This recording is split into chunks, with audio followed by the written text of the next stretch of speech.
Hi అండి, నేను మీ విజయలక్ష్మి అండి. మీరు మన ఛానల్ని ఆదరిస్తున్నారు, అభిమానిస్తున్నారు, లైక్ చేస్తున్నారు, షేర్ చేస్తున్నారు, వ్యూ చేస్తున్నారు. మీ అందరికీ నా యొక్క హృదయపూర్వక కృతజ్ఞతలు తెలియజేసుకుంటున్నానండి. ఈరోజు నేను కర్నూలు దిశా పోలీసులతోటి మాట్లాడినానండి. ర్యాంక్ ఎవరు ఏ ర్యాంక్తో మాట్లాడిరని అడగండి, ఎందుకంటే బాగుండదు. కొన్ని సీక్రెట్స్ ఉంటాయి కదా.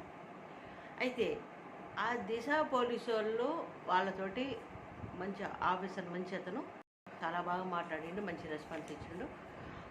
ఆ కర్నూలు పోలీసులు ఎందుకు కర్నూలు పోలీసులతో మాట్లాడా చెప్పండి. మన యూట్యూబర్స్ ఉన్నారు కదండి, మేఘ సందేశం గారు, ప్రసన్న చౌదరి గారు, స్వాతి, ఇంక కొంతమందిని సింహారెడ్డి అనే అతను బ్యాడ్ కామెంట్ చేసిండు అనే కేసు నడుస్తుంది. మెసేజ్ చేసి ఇట్లా ఈ విధంగా తిడుతున్నారు చూడండి, ఏం చేయమంటారు అని స్వాతి వీడియో పెట్టింది. మేఘ సందేశం గారు, ప్రసన్న చౌదరి గారు కూడా పెట్టేసి ఇంకా చాలా వాళ్ళు ఇంకా ముగ్గురు కలిసి ఇంకొక అమ్మాయి కూడా ఉన్నది. ఆమె కూడా దిశ పోలీసుని పోయినప్పుడు బయట నిలబడి ముగ్గురు కూడా ఒక వీడియో పెట్టారు. మీకు తెలుసు అది.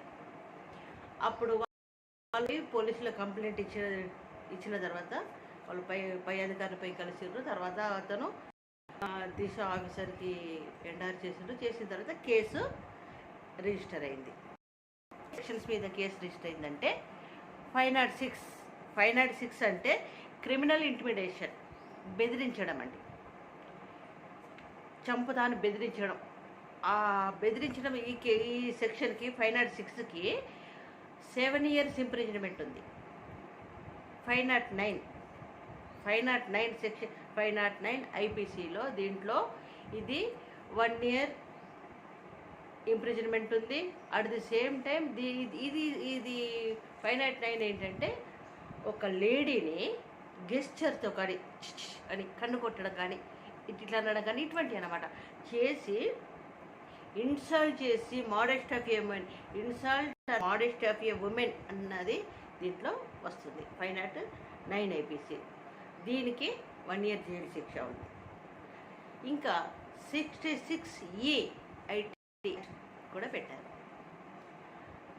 66E ఐటీ యాక్ట్ కూడా పెట్టారన్నమాట ఈ కేసులో. దీంట్లో వీళ్ళు సత్వర న్యాయం చేయడమే కాకుండా త్వరగా న్యాయం చేసి త్వరగా న్యాయం చేయడమే కాకుండా మళ్ళీ ఇంకా ఎక్కువ పోలీసు వాళ్ళు వాళ్ళ శక్తిని మించి పని చేసినట్లు లెక్క.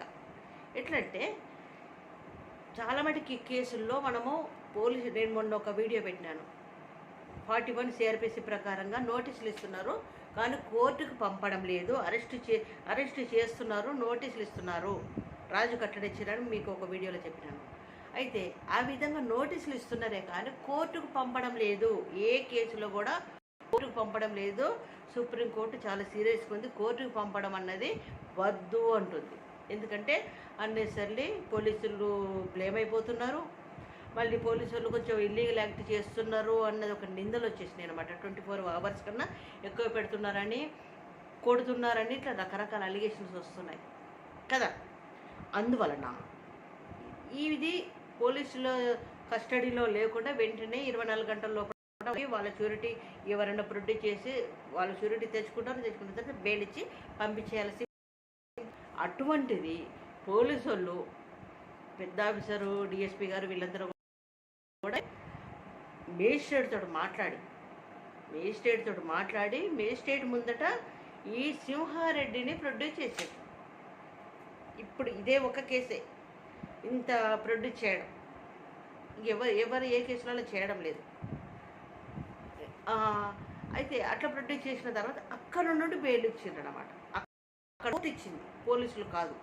అంటే అమ్మాయిలు కదా, అమ్మాయిని తిడుతున్నారు కదా అని చెప్పేసి పోలీసు వాళ్ళు చాలా చర్య తీసుకొని వాళ్ళ శక్తికి మించిన పని చేసి ఇదివరకు మేము ఎన్నో చేసినాం.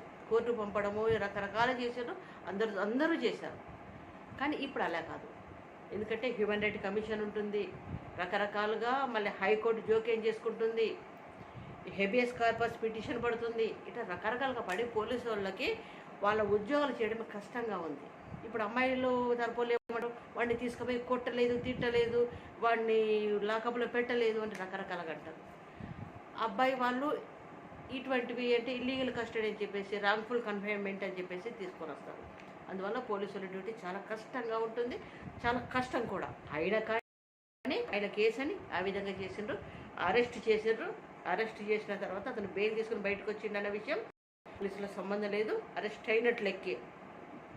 మనందరి కోరికలాగా అతన్ని జైలు కూడా కోర్టు నుండి బెయిల్ తీసుకున్నాడు, కోర్టుకు పంపించారు.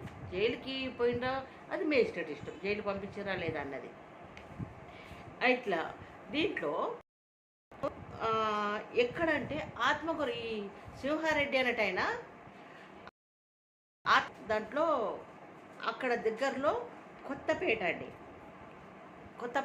కొత్తపల్లి అనే విలేజ్ నుండి సింహారెడ్డి వాళ్ళ ఊరు, కరెక్టే కదా. అతను ఏమంటాడంటే ఫేక్ ఐడి పెట్టుకున్నాడు, ఫేక్ ఐడి పెట్టుకొని నేను చేయలేదు, నా పేరు మీద ఇంకెవరో చేసిండ్రు, నా పేరు మీద ఇంకా ఎవరో చేసి నన్ను ఇట్లా బదనాం చేస్తున్నాడు అని అతను చెప్పుతున్నాడట. కానీ అట్లా ఫేక్ ఐడి పెట్టుకున్నంత మాత్రాన పోలీసులు ఇంకా ఇన్వెస్టిగేషన్ ఉంది, ఇప్పుడు అయింది ఇన్వెస్టిగేషన్ ఇంకా ఉన్నది. ఫేక్ ఐడి పెట్టుకున్నాడా, ఇది ఎవరు చేశారు అన్నది కూడా అట్లా లేకుంటే కష్టం కదండి. ఇప్పుడు ఈ నన్ను బదనాం చేయడానికి ఇంకా తెలుసా, సందట్ల సడమేలాగా రాజు ఏమంటాడు, సింహారెడ్డి అట్లా కాదు, వాడు అట్లా చేయడు, స్వాతిని అసలు అట్లా అనడు అని చెప్తున్నాడండి. అట్లా ఏమనుకుంటే వీడియో మనము ఎంతమంది మెసేజ్లు చూసినా, మెసేజ్లు చూసి ఎంత వల్గర్గా అంటే అంత వల్గర్గా ఉన్నది. ఒక్కొక్కరు స్త్రీల యొక్క మనోభావాలు దెబ్బతీయడమే కాకుండా వాడిని నిజంగా నడి రోడ్డు మీద కొడితే తప్పులేదు అన్నంత ఇదిగా ఉన్నది, అంత బాధ పెట్టేటట్టుగా ఉన్నాయి. ఈ రాజు ఒక వీడియోలో ఏమంటాడంటే, అతను అట్లా చేస్తున్నాడు, అతను చాలా మంచోడు అని చెప్తుంటాడు. నీ భార్యనే అన్నది రాజు. అటువంటిప్పుడు నువ్వు అతను మంచోడని ఎట్లా సర్టిఫికెట్ ఇస్తావు? ఎవడు మంచిదానికి ఎవడు సర్టిఫికెట్ ఇస్తాడు? తప్పు కదా. అటువంటిప్పుడు ఇట్లనే ఫేక్ అని వాడు చెప్తుంది, నువ్వు అంటున్నావు. ఫేక్ అవునో కాదు పోలీసులు తేల్చారు, పోలీస్ స్టేషన్కి వచ్చింది కనుక పోలీసులు తేలుస్తారు ఫేక్ ఐడినా ఏదా అని చెప్పేసి. అటువంటిప్పుడు కాదని కొట్టట్టుగా నేను వెనక్కి ఎందుకు వేసుకొని వస్తున్నావు? ఒక వీడియోలో నేను ఆల్రెడీ నేను నిజంగా మనిషి అయితే స్వాతిని ఆ విధంగా అన్నందుకు చాలా బాధపడి అడగాలి, కానీ ఆ విధంగా చెయ్యకపోతే మనిషే కాదన్నాను. మరి ఇప్పుడు నువ్వే నిర్ణయించుకోరాజు. ఈ దీంట్లో ఇన్వెస్టిగేషను అవుతుంది, రిమాండ్ అయిపోయింది, అరెస్ట్ అయిపోయింది, ఇన్వెస్టిగేషన్ అవుతుంది. ఫేక్ ఐడినా కాదా అన్నది కూడా నిరూపణ అవుతుంది. ఫేక్ ఐడి అంటే ఎవరు నమ్మే పరిస్థితులు లేరండి. ఒకడికొకడు ఎందుకు ఇది పెద్ద కోట్ల సంపాదన, ఇదేమన్నా కోట్ల విలువ గల ఆస్తులు ఇవన్నీ ఏమన్నా ఉన్నాయా? ఇంకెందుకు ఫేక్ ఐడి పెట్టి ఎందుకు నేను బదిలీ చేస్తారు? నువ్వు పెద్ద ఇంకే తురుముతో అన్నట్టుగా అట్లా కాదు కదా. ఫేక్ అన్నది నువ్వు ఒట్టినే నీ డిఫెన్స్ని పెట్టుకుంటూ ఫేక్ అయిన ఎందుకు అవుతుంది? ఎందుకు అమ్మాయిలందరూ నిన్ను అంటుంటారు? సింహారెడ్డి అట్లా అందరూ ఒట్టి అనే అవకాశం ఎందుకు ఉంటుంది? నన్ను ఇట్లా అన్నారని చెప్పుకోవడానికి ఏ అమ్మాయి ఇష్టమైతే చెప్పు, నన్ను ఇంత బూతు మాటలు అన్నాడని.